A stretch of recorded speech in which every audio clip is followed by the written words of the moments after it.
Gavin, and today I want to share with you my own personal cancer story.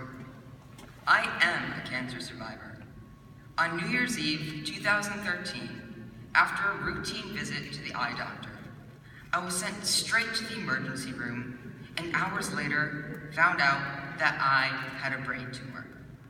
That's definitely not the outcome I expected that morning when my mom told me that my brother and I were going to the eye doctor for our annual eye exam. It was also not the way I expected to celebrate the new year. In a hospital bed with only my dad beside me and the rest of my family, my 5 siblings, my mom, and grandma at home.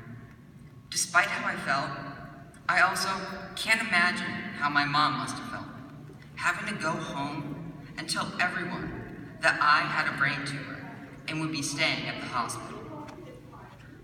On January 2nd, 2014, my doctors performed a 10-hour surgery to remove the tumor. Just by seeing the tumor, they suspected it was cancerous, and that was confirmed a few days later. It was hard to recover from the surgery itself, and it became more complicated because I also developed a side effect called posterior fossa mutism, which meant I could not speak. I had to learn how to walk and talk all over again as my brain rebooted and developed new connections.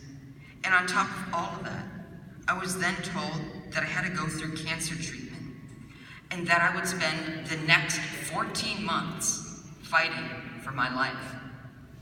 After the surgery, I went through 6 weeks of proton radiation treatment and then 9 rounds of chemotherapy. Suffice it to say, I was in and out of the hospital a lot over the next year. And of course, there were unexpected complications along the way. I think that is just part of everyone's cancer journey, though. My favorite nurse always said that each patient writes their own story, and it's true. No one's cancer journey is the same. It's also true that cancer changes people's lives and touches almost everyone. Although I'm the one who had cancer, I know that my family and friends were impacted by me having cancer.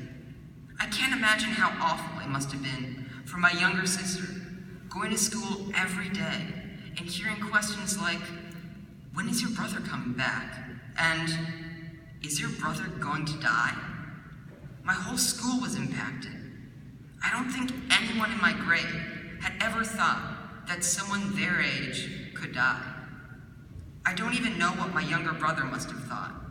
He was only in kindergarten when I was diagnosed. During those days, he would grab my hand and lead me around the house. To him, it was just a game. But for me, he was my physical support. Just walking around was difficult. He and I continued our game, day after day.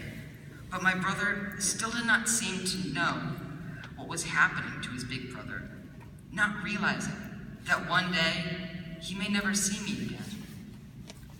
I know that I am lucky to be able to say that I am a cancer survivor, because fighting to stay alive was the hardest challenge I had ever faced in my life. But having cancer did change me forever, and it led me down a different path. I used to play travel basketball, and I grew up being an athlete. That has changed for me. I still love sports, but I can't play the way I used to. My body is not the same as it was before cancer. Although cancer stole that part of me, in some weird way, it also had a positive impact on my life. It taught me to cherish all the time that I have, because no one knows when something completely unexpected is going to occur and drastically change their life forever. It also taught me to never shy away from a challenge. No matter how daunting the challenge may seem, once you get through it, things always seem to get better. Although my path in life is forever changed because of cancer, I know that I am one of the lucky ones because I am still alive. I'm guessing that the little bit of my story that I have shared with you today might sound awful, but honestly, When I would go to the hospital for chemo rounds, I would feel lucky. I realized that feeling lucky doesn't seem like a word you would use when talking about cancer, but I did feel lucky. I was lucky that I was 13 and could understand what was happening to me. Lucky that I could explain to the nurses and doctors how I felt.